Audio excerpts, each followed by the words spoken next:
You'd think during the pandemic, a health crisis, hospitals would flourish. But consider this. They had to cancel surgeries for weeks. In some cases, operating rooms have virtually halted. Now jobs are on the line. CBS 2's Vince Girasoli is working for Chicago, joining us live. Vince, you're looking at whether a $100 billion bailout will protect workers on the front lines.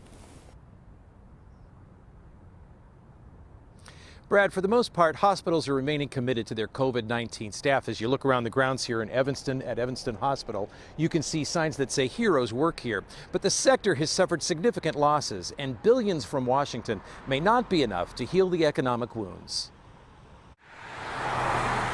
North Shore University Health System entered the coronavirus economic crisis fiscally sound, and yet all of the money that we had made, which is not much, quite honestly, in a not-for-profit health system, that we made in the first 6 months of the year disappeared in 2 weeks in March. Elective surgeries and procedures were called off by the state, and patients canceled routine appointments. The federal aid is a lifeline to all of us.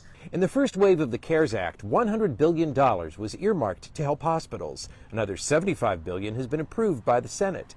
But North Shore estimates by the time it receives its share, the funds may cover only a third of their losses. Frankly, it's a drop in the bucket relative to the impact that this crisis is having on hospitals around the country. What we see in rural areas is a disruption to our revenue completely.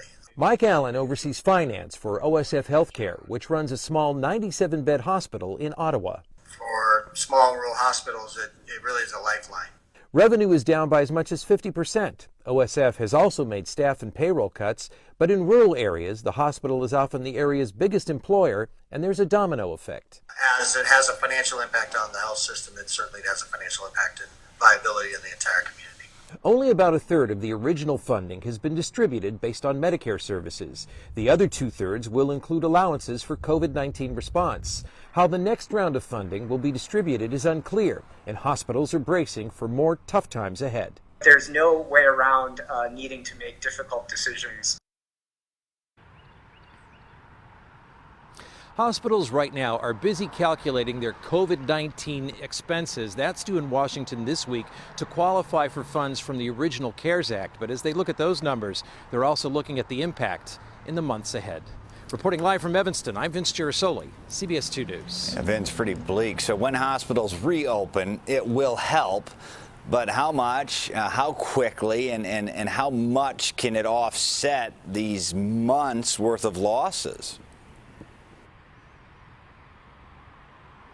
Well, Brad, hospitals know that there will be staggered reopenings. They don't want to let patients in until they can absolutely guarantee their safety. But even when they do that, they know that some patients might still be a little bit leery about going to a hospital in general. So they may continue to put off elective surgery and certain types of visits. And that's going to continue to impact the bottom line for hospitals all across the nation. And that's also going to impact the number of people they can employ, how long they can go from day to day to keep functioning as the economic engine, especially like in these rural areas, of an entire community.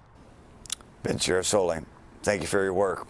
Working for Chicago is our commitment to helping connect you with the information you need to get back to work. And an easy resource we have for you, just search CBS Chicago, Working for Chicago.